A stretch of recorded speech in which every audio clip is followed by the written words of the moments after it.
Have you ever really thought about your dark side? The part of your personality you kind of keep hidden, maybe even from yourself? Well, today we're diving into two giants of thought who were completely obsessed with this question, the psychologist Carl Jung and the philosopher Friedrich Nietzsche. They both believed our darkness holds a key to who we are, but man, they had totally different ideas about how to unlock it. And Nietzsche kicks us off with this chilling warning. It just perfectly sets the tone, right? Because we're about to gaze straight into that abyss. The part of ourselves we spend so much time pretending isn't there. And really, this is what it all boils down to. Is your shadow self a problem that needs fixing? Something to be integrated through therapy, like Jung would say? Or is it something else entirely?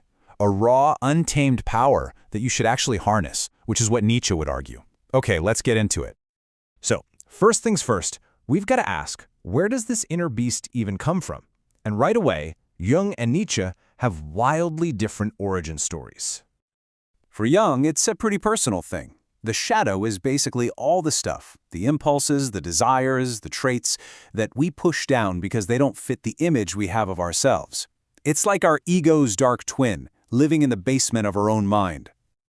See, Nietzsche isn't happy with just a personal explanation. He zooms way out, looking at all of human history.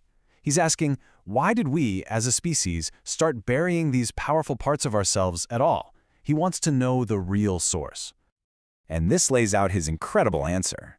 He argued that our ancient ancestors, these primal blonde beasts, had these powerful instincts for aggression and dominance that they just let out. But then civilization came along and built walls, both literally and figuratively. Suddenly, those instincts had nowhere to go.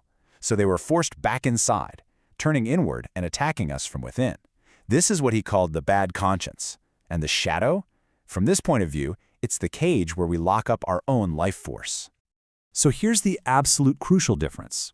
Jung sees a personal bug that needs to be fixed. Nietzsche sees a feature of civilization itself, a wound that comes from the taming of humanity. This totally changes the game, and it leads them to completely different ideas about what we should do with our dark side. Let's see where this goes. So if they can't agree on where the shadow comes from, you can bet they don't agree on what to do about it. What's the end game here? What's the goal when we finally face our inner darkness? Just look at the difference in ambition on this slide. It's profound. Jung's goal is all about healing, integration, wholeness, getting to a balanced psyche. He wants to bring those wild dogs up from the cellar and tame them. But Nietzsche, his goal is philosophical. It's aspirational, self-overcoming.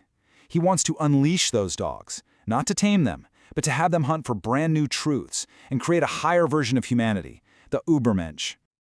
You see, for Nietzsche, the absolute worst thing you could ever become is just comfortable, mediocre.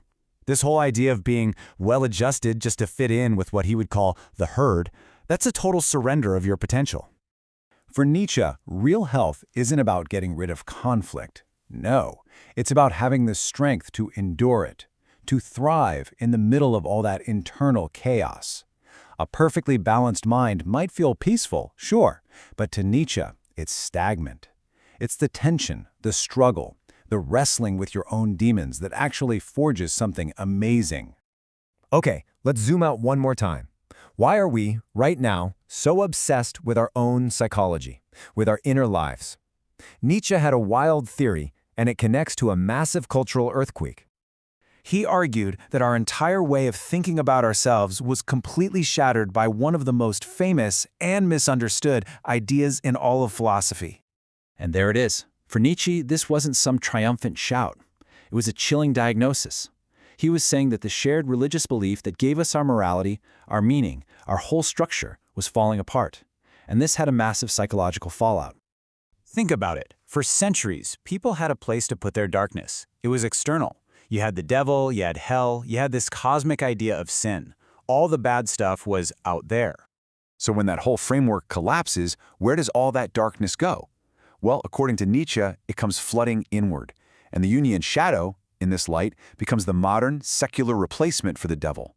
Psychology becomes the new confession booth, a place to manage the guilt that religion used to handle for us. So, if the shadow is what's left after the death of God, how in the world do we deal with it? Nietzsche's answer is tied to his most central idea, the will to power. Think about all the traits we call dark or shadowy: aggression, ambition, lust, pride.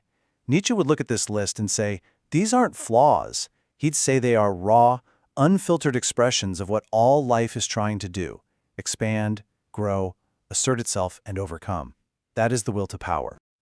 So why do we call him shadowy? Well, for Nietzsche, it's because herd morality is basically a system designed to protect the group and keep things stable. And these powerful individual drives, they're a direct threat to that stability, so they get labeled evil and pushed into the shadows.